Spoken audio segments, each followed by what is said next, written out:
పిత పుత్ర పవిత్రాత్మ నామమున ఆమెన్. శుభోదయం.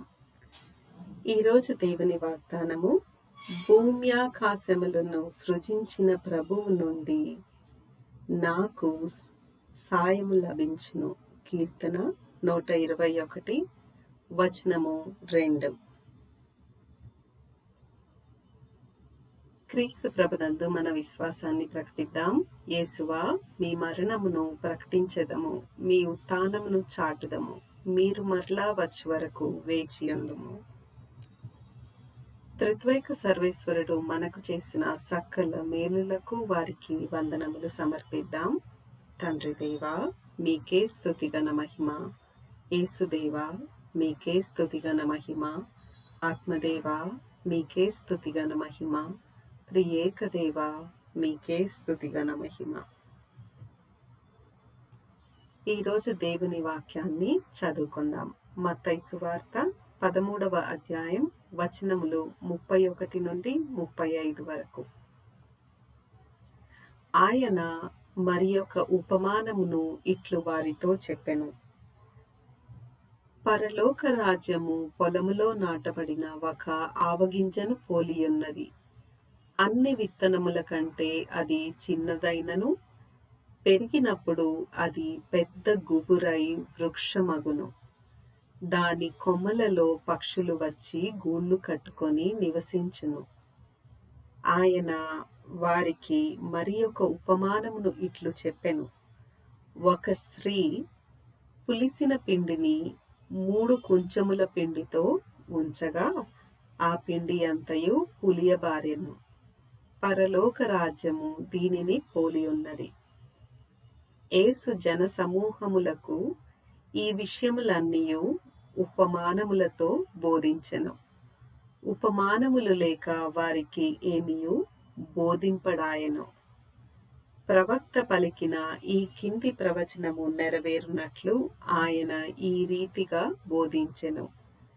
నేను ఉపమానములతో బోధించెదను. సృష్టి ఆరంభము నుండి గుప్తమయ్యున్న వానిని బయలుపరచెదను.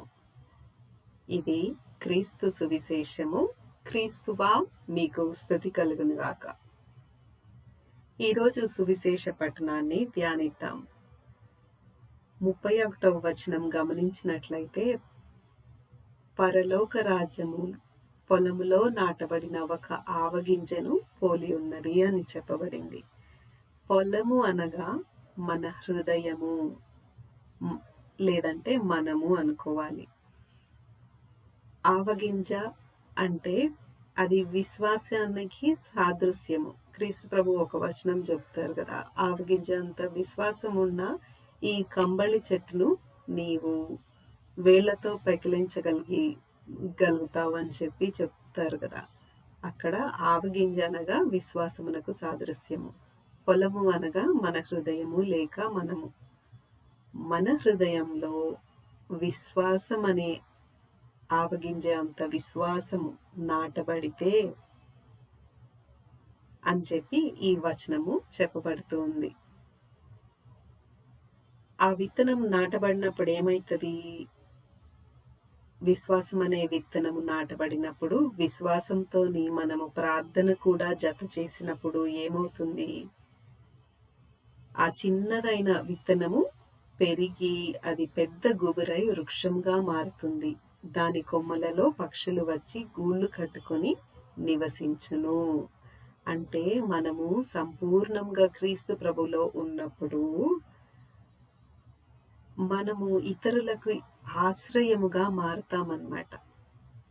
ఇప్పుడు క్రీస్తు ప్రభు శిష్యులు సువార్త పరిచర్యకి వెళ్ళినప్పుడు ఆయన మోక్షారోహణమై వెళ్ళిపోగా శిష్యులని ఎంతో మంది వచ్చి మా కొరకు ప్రార్థించండి, మాకు స్వస్థత చేయండి అని ఎందరో వచ్చి వాళ్ళని అప్రోచ్ అయిన వాళ్ళు ఎందరో ఉన్నారు. మరి వాళ్ళు ఎంతమందికో ఆశ్రయముగా ఉన్నారు కదా. ఇప్పుడు మనం చూస్తూ ఉన్నాము, కరిస్మాటిక్ గురువుల్ని చూస్తూ ఉన్నాము, కొందరు వాక్య పరిచర్య చేసే వాళ్ళని చూస్తూ ఉన్నాం. మనం వెళ్ళి ప్రార్థన, మా కొరకు ప్రార్థించండి అని చెప్పి అడుగుతూ ఉంటాం కదా. మరి వాళ్ళు మనకి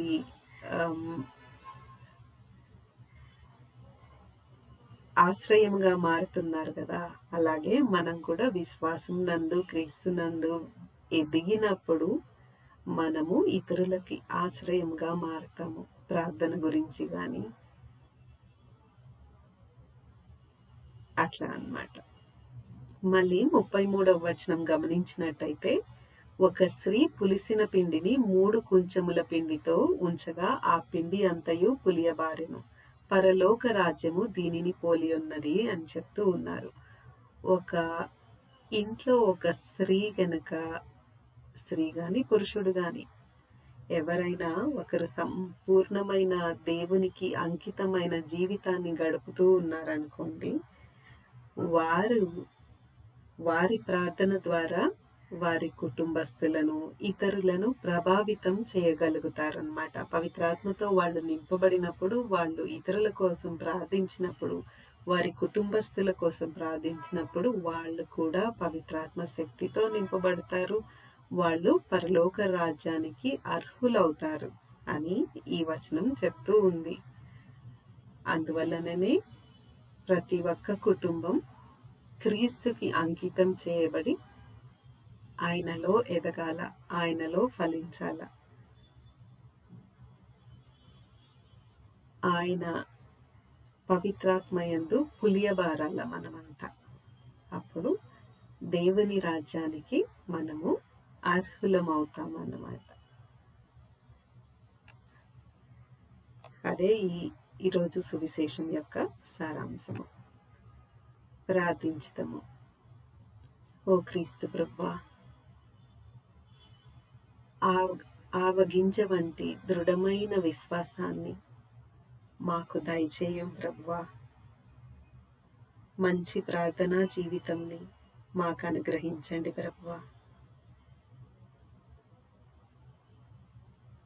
మీ పరిశుద్ధ రక్తంతో మమ్మల్ని శుద్ధీకరించి నూతనీకరించండి అయ్యా. మీ పవిత్రాత్మ శక్తితో మమ్మల్ని నింపండి అయ్యా.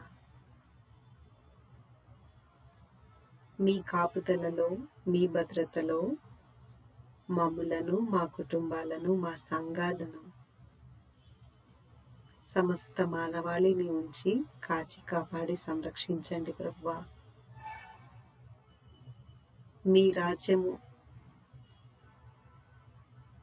విస్తరించటానికి మా వంతు కృషి సల్పటానికి మాకు కృపని, అనుగ్రహాన్ని దయచేయండి ప్రభువా. మా ఈ ప్రార్థనను యేసు శ్రేష్టమైన నామమున అడిగి వేడుకొంచున్నాం తండ్రి. ఆమెన్. యేసు యొక్క పరిశుద్ధ దివ్య రక్తమా మమ్ము రక్షించండి. పునీత అల్ఫోన్సమ్మ గారా మా కొరకు ప్రార్థించండి. Happy feast of Saint Alphonsa.